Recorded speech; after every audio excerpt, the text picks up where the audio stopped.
Hi everyone, how are you doing today? So this is the editorial analysis of newspapers for today, that is 17th of January 2017, presented to you by me, Dipanshu Singh. So guys, first I just want to inform you that from tomorrow onwards, we'll try and upload the videos before 6 p.m. From past 3-4 days. I know it has been a little irregular due to certain issues, but don't worry. From tomorrow onwards, we'll finish off uploading the editorial analysis and the Hindu newspaper summary before every day before 6 p.m. So you can, if you wish to read more about me, you can go through this slide. You can also follow me on Academy on this link to get updates on my videos and on my courses. And these 4 articles will be covered in today's lessons: 2 from the Hindu and 2 from LiveMint, none from the Indian Express today. And this is the answer writing practice question for today. And I've already created a thread regarding the same on the Unacademy's Discuss page, so you can go there and start writing your answer for this question after watching this video. And in case a few people are new to this concept, so this is how the Unacademy Discuss page looks like. So you can go to www.unacademy.com/discuss. That is DISCOUCUSS. And then you can see different threads over here, and you can sort it according to your topic and the liking of your, and interest of your topic. And you can also raise any question if you have any doubts. So we all will try and help you out with that. So the first article is from LiveMint. This is about the crisis and the critical points, talking about the present drought conditions in Tamil Nadu. So Tamil Nadu is actually facing a serious water shortage. It is the third high-profile environmental crisis in 2 years. Obviously, in 2015, there was the massive floods. The floods were counted as the world's top 10 most expensive natural disasters that year. And then obviously Cyclone Verda this year, which had a big toll on the lives of the people of Tamil Nadu, and uprooted a lot of old trees, which worked as a canopy, and also undersea cables were destroyed, and a lot of destruction was caused by Cyclone Vardan as well. So why is the present drought taking place? So this is because there's a shortfall of 40% in the rains by the northeast monsoons. They haven't been good this year, apart from the fact that we had good monsoons, the southwest monsoons. So what is actually the scale of crisis? So if you look at the conditions of the dam and the water reservoirs, it's dismal. The Mettur Dam, where the Kaveri enters Tamil Nadu, is about a third of full capacity, and the storage is just over 10% of its capacity. And the Vaigai Dam, which provides irrigation and drinking water to the southern districts of Tamil Nadu, is at 4% of its storage capacity at 2017 when it was opened. And water in each 15 major reservoirs of the state is just at 13%, considering the fact that this is the state even before the summer starts.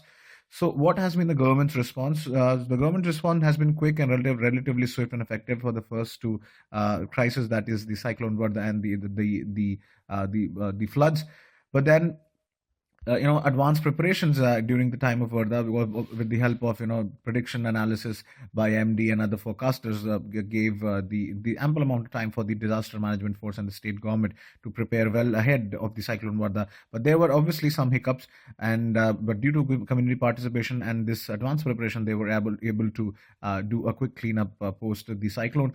But the issue with all these responses is that they are just a response. It is not preemption. They haven't planned anything on how to tackle future environmental crises like these. So implementation about the need to rethink the land use planning, because Chennai is affected with land use planning. A lot of the water bodies and the wetlands have been encroached upon, and buildings have been constructed over there. That was one of the major reasons for the flood. Then there is infrastructure development, financial and legal structures for risk management, and preparation for disasters. These all implementation regarding these have been very limited.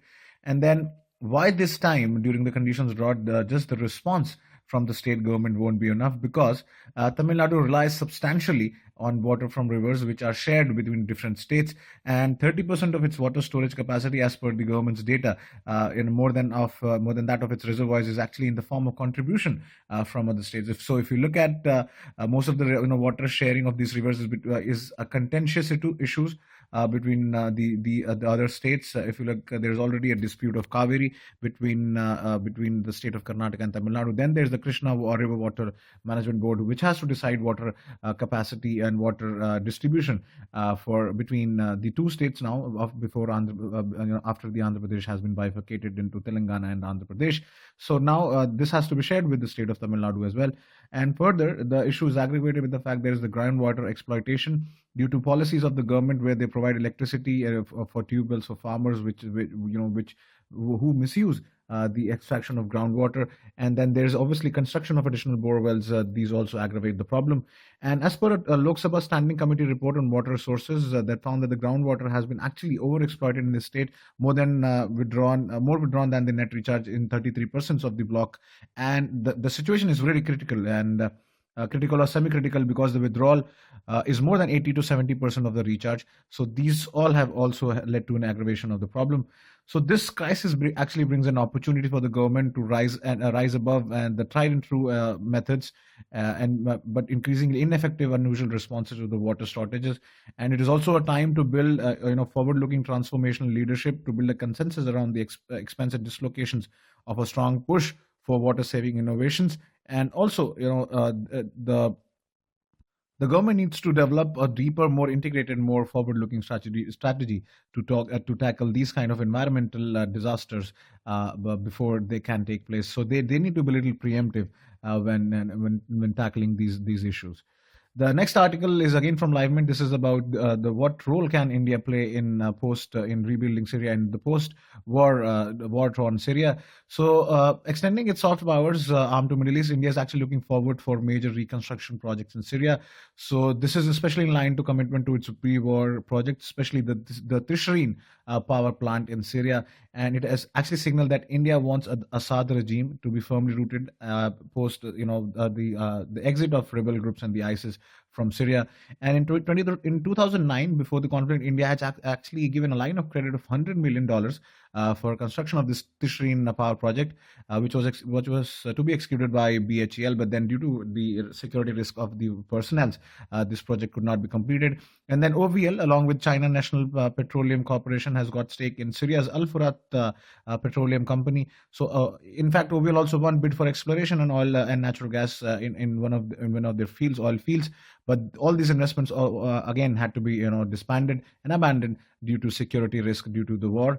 And throughout the conflict era, India has maintained good diplomatic relations with the Assad regime, and it has actually consolidated Assad regime with the help of Russia, which is going to give investments to Syria. And then India had to balance this issue with deciding between the moral choice of standing against violence, be it state-led or terrorist, on one hand, and the necessity of real politics, that is the global geopolitics, playing with the Western powers, siding with US, and then obviously China and Russia standing with Syria. So India was kind of stuck in the middle of that, but still it chose to maintain good diplomatic relations with Syria. With Syria actually also reciprocated and respected, and was very happy that India's stance was very neutral, and India actually chose to respect the territorial integrity and sovereignty of Syria instead of disintegration of state into rebel factions. And actually, consolidation of Assad regime is critical for wiping out ISIS and from the oil-rich Kurdish area of Syria. And world community actually expected India to criticize Assad over the use of chemical weapons. So India actually could have done that, but at the same time, they tried and maintain this balanced state. But then they could have actually done that since they are emerging global powers. So they need to take stand against these critical issues. They could have said against the chemical weapons by the Assad regime, but at the same time, standing with Assad, and against the global powers. And in fact, Syria had also appreciated India's balanced stance, and India highlighted its stance against military solution, and then also committed $4 million in humanitarian aid in UN-sponsored the Geneva Second Conference on 2014. So this is a very good opportunity for India to showcase its global power with soft power, with development projects. So this can actually pave way for earning a lot of respect in the global community if India wants to get into the United Nations Security Council as a permanent member. The next one is about the pragmatist pivot to India. This is about an article about Akbar Hashim Rafsanjani, about India-Iran's relations. So Rafsanjani was actually a pivotal figure in Iran since 1971 revolution. He was considered as a founding father, a military leader in war with Iraq, and 2 times president of Iran. And but due to his power and cunningness, he earned the name of Akbar Shah, or the Shah. He then passed away recently on January 8, 2017. His initial life period was like that. He helped to elevate Al Khamenei, and after Khamenei's death, he refused to live the fatwa on Salman Khurshid and was actually corrupt. But in the last decade of his life, he became a symbol of pragmatism, moderation, and reform. And his last period, he was blocked from returning to the presidency. Two of his children were jailed, and his mourners, who included the supporters of the Green Movement, were not happy with the current regime. So this article basically talks about the India-Iran relations. So we'll look about that. So turning point for the president of Rafsanjani was when PV Narasimha Rao, decided to visit Iran since the revolution in September '93. Then Iran actually helped bail out India in the UN Commission on in the issue of UN Commission high rights regarding Kashmir issue. And later in October, Rafsanjani cancelled his own visit, concerned at being associated, being too, looked upon being closely associated with India. And but then Taliban was also dominating in Afghanistan with the support of Pakistan's ISI.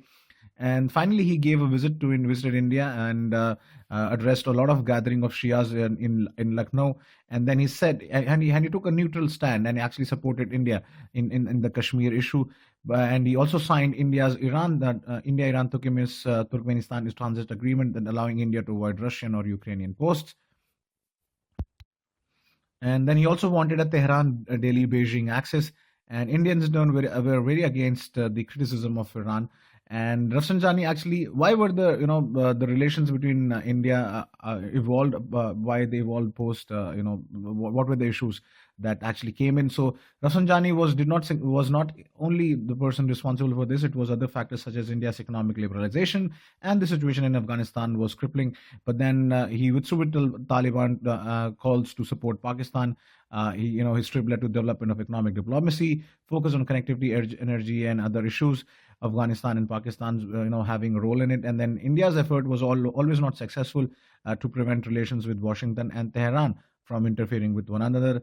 So, at present, what is the economic diplomacy? So, we have recently signed the historic agreement of the Chabahar port, and Iran is actually fourth place in the ranking of Indian suppliers of oil since India's oil imports from Iran trebled from the previous year.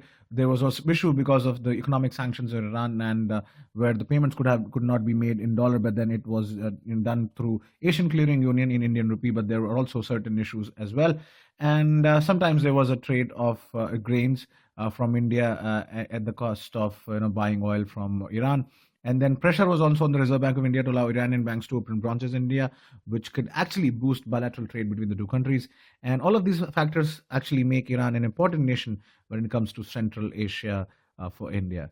So it's a very crucial link. This Chabahar project is a very crucial link for for the dream of India and finalizing dream of the INSTC, that is the International North-South Transport Corridor. Now, Afghanistan was a very complicated story. Taliban delegations, have been coming to Iran for years. They attended December's International Islamic Unity Conference in Tehran with no fear. That actually shows that Tehran is in some relation with Taliban, but it's not very clear in the Indian context. And what has been Tehran's, Washington Balancing Act? So Obama's administration was a little lenient. They signed the historic deal with Iran, peace deal with Iran. But then Donald Trump is not very supportive of it. He's saying that he will cancel this deal. So, but with Mr. Rouhani seeking re-election this year and hardliners breathing down his neck, it's not that difficult to imagine a spiral of US and Iranian step that leads to its unraveling. And even a lot of private companies, big giants like Boeing and Airbus, are eager to sell aircrafts to Iran, thus showing that the aviation business potential in Iran, a lot of business and investment opportunities in Iran actually. So there can be a quid pro quo, whether demanding a more American support to India on Pakistan requires a return favor from India on Iran.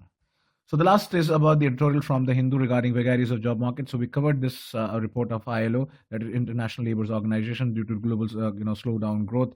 There's a increasing divide, potential of an increasing divide between people losing jobs and getting unemployed. So there's a gulf between people who reach the working age and the availability of job in the market. And a lot of serious concern about the world employment and social outlook, which says that 42% of the workforce is vulnerable to global shocks. This is because of the lack of contributory social protection schemes among the self-employed and allied category, which is 80% of the working force in the developing countries. And majority of the Asian and African countries need to have legislation regarding this.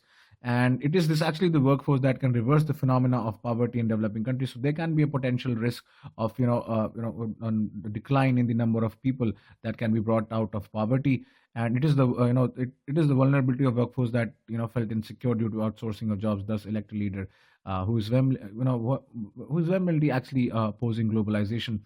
So not much in this article. I guess it's pretty much understood. So this is it today, guys. I hope you like the video. Thank you so much and have a good day.